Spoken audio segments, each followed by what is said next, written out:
ஆச்சி அதிரசமா விடுங்க, கையில தட்டி சூடான எண்ணெயில பொரிச்சா அதிரசம் ரெடி. இணைப்பில் அரசியல் விமர்சகர் திரு பொங்கலூர் மணிகண்டன் இணைந்திருக்கிறார். அவரிடம் பேசலாம். சார் வணக்கம். வணக்கம் சார். சார், இப்போ ஓபிஎஸ் ஆதரவாளர் சுப்ரத்னம் பேசினதை கேட்டிருப்பீங்க. இப்போ செங்கோட்டையன் ஓபிஎஸ் ஒரே கார்ல பயணம் செய்றாங்க. விரைவில் டிடிவி தினகரனும் அங்க சந்திக்க இருப்பதாகவும் முக்கிய அறிவிப்பு ஒன்று இருக்கிறதாகவும் அவர் சொல்லியிருக்கிறாரு.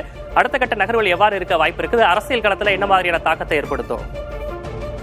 இல்ல, அனைத்து இந்திய அண்ணா திராவிட முன்னேற்ற கழகம் மறைந்த புரட்சித் தலைவர் அம்மா அவர்களுக்கு பிறகு பல கேலிக்கு உள்ளாக்கப்பட்டது. ஏன்னா பல பேர் இந்த கட்சி அழிந்து விடுறது கிண்டல் பண்ணாங்க. ஆனால் அதையெல்லாம் மீறி அனைத்து இந்திய அண்ணா திராவிட முன்னேற்ற கழகத்தை வலிமைப்படுத்தி எதிர்களை இன்றைக்கு அச்சப்படுகிற சூழலை உருவாக்கி இருப்பவர் அதிமுக பொதுச் செயலாளர் மாண்புமிகு எடப்பாடி அவர்கள். எனவே அவருடைய தலைமை வலிமை பெற்றுவிட்டால், ஏன்னா கடந்த காலத்துல சசிகலா குடும்பத்தை வைத்துக் கொண்டு அம்மாவை பல பேர் ஏமாற்றி பல பதவிகளை பெற்றாங்க, பல ஆதாயம் அடைந்தாங்க. ஆனால் எடப்பாடியை பொறுத்தவரை நேரடியாக கிளைச்சலிருந்து வந்தவர். எனவே அவருக்கு எல்லாமே தெரியுங்க. எனவே அவரை யாராலும் ஏமாற்ற முடியாது என்கிற காரணத்தினால் ஒரு சிலர் செங்கோட்டையன் போன்றவர் எல்லாம் அந்த கட்சிக்குள் இருந்து கொண்டு ஒவ்வொரு நாளும் எதிர்மறையான கருத்துக்களையே பேசி வந்தாங்க. நானே வெளிப்படையாக சொல்றேன், என்னையே ஒரு முறை அவர் அழைத்து கடுமையாக திட்டினார். எடப்பாடி அவர்களை பாராட்டி தொலைக்காட்சியில் நீ பேசக்கூடாதுன்னு சொன்னார். அப்போ இந்த காழ்ப்புணர்ச்சியை தனிப்பட்ட முறையிலே மனதில் வைத்துக் கொண்டிருக்கிற திரு செங்கோட்டையன் அவர்கள் இன்னைக்கு ஒற்றுமைப்படுத்துகிறோம் என்று சொல்வது பொய்யான போலியான செய்தி. அவருக்கு அங்கு கோபி பகுதியிலும் ஈரோடு மாவட்டத்திலும் அவர் மீது மிகப்பெரிய அதிருப்தி இருக்கிறது. அவரை தொண்டர்களே நிச்சயமாக ரசிக்கவில்லை. அவர் கட்சி பொருள் வெளியேற்றப்பட்டார். கூட சில பேர் போனாங்க. ஆனா அடுத்த நாள் எல்லாம் வந்துட்டாங்க.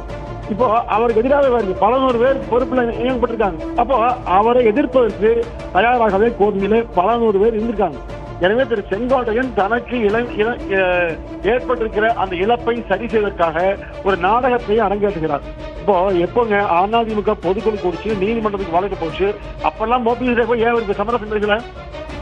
நாடாளுமன்ற தேர்தலில் அதிமுகவில் எழுதினார்கள், அப்ப சமரசம் பேசல. வழக்கு மேல் வழக்கு போட்டு அதிமுகவை பலகீனப்படுத்துவதற்கு முயற்சி எடுத்த ஓ பன்னீர்செல்வம், அம்மாவால் 12 ஆண்டு காலம் ஒதுக்கி வைக்கப்பட்ட திரு தினகரன், இவரெல்லாம் சேர்ந்து கொண்டு அவரோடு இணைந்து பயணிக்கிறோம் சொன்னால் இது கட்சி விரோத நடவடிக்கை. திரு செங்கோட்டையன் அவர்களை அடிப்படை உறுப்பினரிலிருந்து நீக்க வேண்டும் என்ற குரல் நிச்சயமாக எழும். அதான விருப்பமும் தொண்டர் விருப்பம் கூட.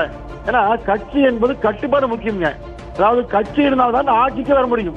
கட்சியை பலகீனப்படுத்தி ஆட்சிக்கு போவீங்க. திரு செங்கோட்டையன் தொடர்ந்து கட்சிக்கு எதிரான நடவடிக்கைகளை பேசி வருகிறார். இன்னும் சில முக்கியமான நிர்வாகிகளோடு பேசிக்கொண்டு வருகிறார். ஏன்னா யாருமே செவிசாய்க்கல. எல்லோருமே அதிமுக பொதுச் செயலாளர் எடப்பாடியார் மீது மிகுந்த நம்பிக்கை வச்சுக்கான தொண்டர்கள் ஏற்றுக்கொண்ட ஒற்றை தலைமையாக அவர் மாறிவிட்ட பிறகு அவரை தாண்டி சிந்தனை வேறு யாருக்கும் தொண்டர் மத்தியில் வராது. எனவே மூத்த தலைவர் என்று சொல்லிக் கொள்கிற செங்கோட்டையன் அவர்கள் காழ்ப்புணர்ச்சியாலும் பொறாமையாலும் அந்த எடப்பாடி அவர்கள் மீது கொண்டு தொடர்ந்து இந்த கட்சியை பலமேற்படுத்த முயற்சிக்கிறார். இந்த நடவடிக்கை இன்று கூட பாருங்க, ஓபிஎஸ் அவரோடு இன்றைக்கு செல்வது கூட அவரை பற்றி பத்திரிகையில பரபரப்பாக செய்திகள் வர வேண்டும். ஏன்னா அவர் 10 நாள் கெடு கொடுத்தாரு, 1 மாதம் கெடு கொடுத்தாரு. அதற்கு பிறகு யாருமே பத்தி கண்டுக்கல. எனவே ஏதாவது ஒரு செய்தியை உருவாக்க வேண்டும், ஒரு சலசலப்பை பதற்றத்தை உருவாக்க வேண்டும் என்கிற நோக்கத்தில் இன்னைக்கு ஓபிஎஸ் பயணிக்கிறார். அதாவது அதிமுக நீக்கப்பட்டவர் திரு பன்னீர்செல்வம், அதே மாதிரி தினகரன் மற்றும் எல்லாருமே இப்போ பிரிந்து சென்றவர்கள் அல்ல, நீக்கப்பட்டவர்களோடு கட்சியோடு நடவடிக்கையோடு ஈடுபட்டவர்களோடு யாரும் தொடர்பு வைத்து கூடாது என்பதுதான் அதிமுக அறிக்கையிலே சொல்லுகிற ஒரு வாடிக்கையான செய்தி. எனவே நீக்கப்பட்டவரோடு தொடர்பு வைத்திருக்கிற திரு செங்கோட்டையன் அவர்கள் அடிப்படை உறுப்பினர் நீக்கப்பட வேண்டும் என்று அவருடைய விருப்பத்தையும் சொல்றேன். இதுதான் கட்சியின் மத்தியிலும் தொண்டர்கள் மத்தியிலும் கருத்து. கட்சிக்குள் ஒரு சலசலப்பை ஏற்படுத்துவதற்காகத்தான் இந்த சந்திப்பு அப்படின்ற ஒரு விஷயத்த சொல்லியிருக்கீங்க. இணைப்பில் வந்து பேசியமைக்காக நன்றி திரு பொங்கலூர் மணிகண்டன். ஆச்சி அதிரசமா விடுங்க, கையில தட்டி சூடான எண்ணெயில பொரிச்சா அதிரசம் ரெடி.